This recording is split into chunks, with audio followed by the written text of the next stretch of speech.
Hi, I'm Mike Maloney, and I'm here with my good friend Dave Morgan of themorganreport.com. And he is one of the top experts in silver in the world. A lot of what I learned came from David many years ago. We've known each other for more than a decade now, and he actually provided some of the information that ended up in my book. Dave, how are you doing? I'm doing well, Mike, and thanks for inviting me. Good. You know, with all of the geopolitical turmoil, the potential of even war right now with North Korea, and if that happens, China would get into the mix. We're in Syria, and Russia is, in the mix there. I haven't seen such geopolitical instability since the Bay of Pigs with Kennedy. I mean, you and I are both a product of the Cold War. We're part of the baby boom generation. And we're just at a very, very uncertain time in the world. And at the same time, the markets have gone insane. By any measure, they are in extreme bubbles, and they keep on going up. And what we're seeing out there, the U.S. Mint is down about 60% year over year in Silver Eagle sales. It's just crazy. People are getting out of precious metals and jumping into the market. They're doing something with that currency. When they cash out of metals, they're putting that currency somewhere. And I think it's going into the markets, and they're chasing a bubble right at the very peak. And it really saddens me because I think they're going to get slaughtered. Have you got any comments on that and all of the geopolitical risk right now? Well, on the geopolitical risk, I commented it was recently to a rather formidable group, and I said, actually asked the question, I said, if we're on the precipice of World War III, or at least the mainstream press and alternative media both are looking at a possibility and a distinct one of triggering World War III, and that cannot move the gold market, or especially the silver market, then what can? So to feed back and add on to what you said, Mike, if this fundamental situation is not getting new buyers into the market, we have to conclude something, and I will. I think the market is saturated. I think that the saturation is at two levels. The first is in the physical level, which means that all the stackers that have listened to you and I and many others like us have probably bought all that they can or wish to. And many probably overloaded. Maybe they're all in, like you and I. I'm pretty much all in. I have other investments besides resource stocks, physical metal. But anyway, moving on. So, and they're also saturated on the idea of the safe haven. And, what if this happens? What if that black swan manifests and that type of thing? So I think it's a saturation both on a psychological basis and a physical amount of metal basis. So the only thing that's really going to move this market, in my view, is more buying. We all know that.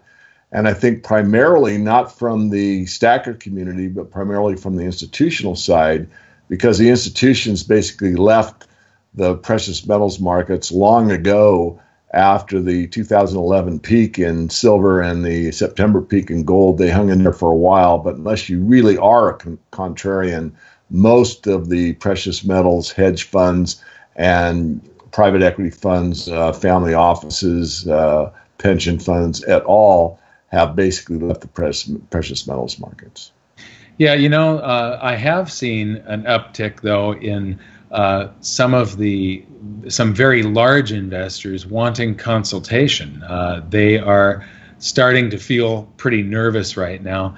But what I do see is it's such a shame that the small investor, like I said, there's something driving the markets, and we do see a lot more sales than people buying right now. So it's interesting that the West is dishoarding and the East is accumulating. When those months where China, Russia, India exceed worldwide production, that excess has to come from somewhere, and it's coming from us selling. And they're the buyers. And I think when all this geopolitical dust settles, that we're going to be a lot poorer and they're going to be a lot richer. This is, however, if I could I could jump in there, Mike, just for a moment, because yeah, you just basically wrote the closing thoughts of my report that will be published in the next couple of days. And it goes back to when you and I and Grant Williams were up in San Francisco.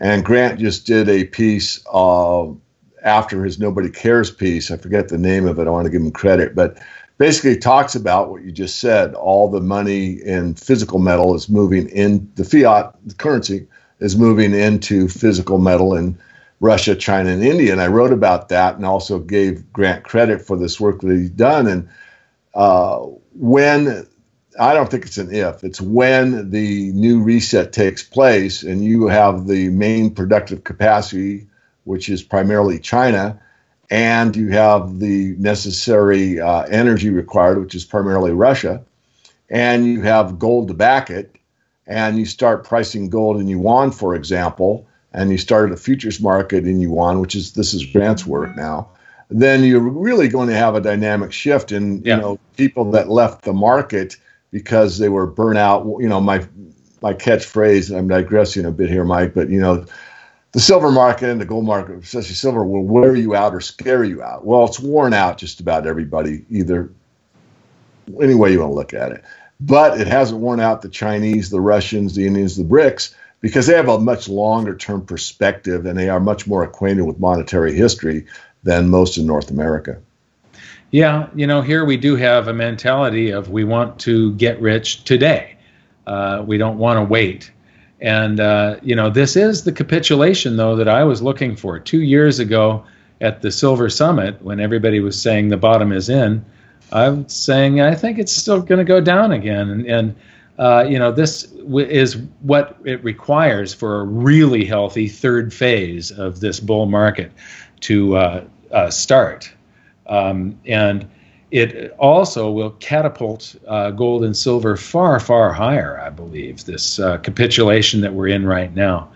And, I was just on an interview with Greg Hunter, and he was asking, if something really bad does happen, if North Korea does launch a nuke that goes off somewhere, what will happen to the price of gold and silver, and how long will it take for all of the supply of real physical to run out?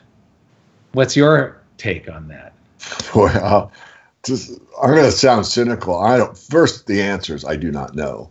I would love to believe it would take off, go up, limit, and you'd run out of supply. That's not what I think right now. And today's run out of supply in hours, yeah. Not days, and that it would become unaffordium and obtainium, and they would gap up huge, just like instantly.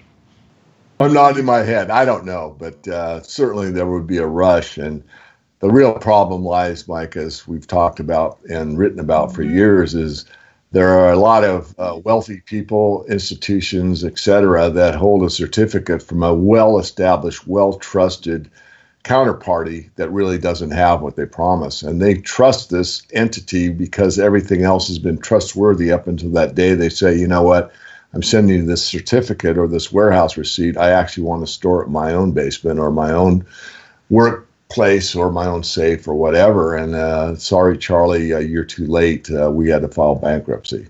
And that's a heartbreaker.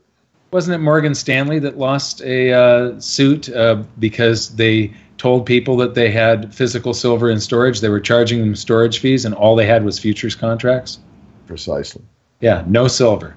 No silver. So I used to say if you can't hold it, you don't own it. But a good a storage account in a third-party facility like Brink's with a certificate from the third party, not from your dealer, that's fully insured by Lloyd's of London and such. I do trust that as far as physical. I don't have to have it all at my house. Now, I store some too. I mean, I want to be clear on that. Okay. But you got to be very careful. And let's just drill down on that a bit more, if you don't mind, because sure. I've seen people that have thousands of dollars into the metals, physical, paid for, and then they're kind of squabbling about, am I going to pay this much on an annual storage fee or this much. We're talking about a quarter point or a half a point. And boy, that is something you do not want to save money on. You want to be as safe as humanly possible. And say, in the worst case, let's say something does happen, at least Lloyd's of London is backing you up and at least get the paper price at the time or whatever.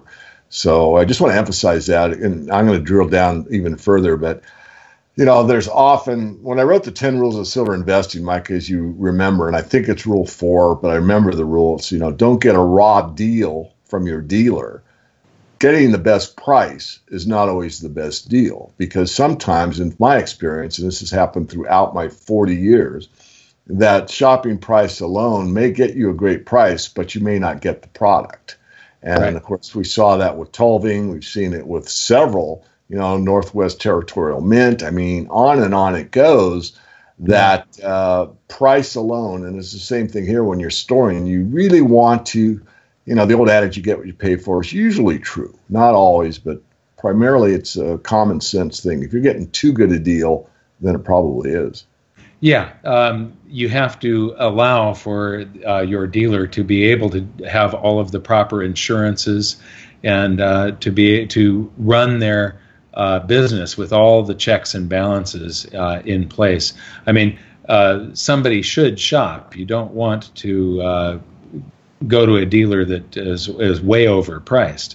But when you try and squeeze out that last 0.25%, you could be screwing yourself. So the death of the global U.S. dollar standard. You know, I've been giving presentations on this for years, and it's like every couple of weeks you see another nail in the coffin, but it hasn't fallen apart yet for some reason. What do you think?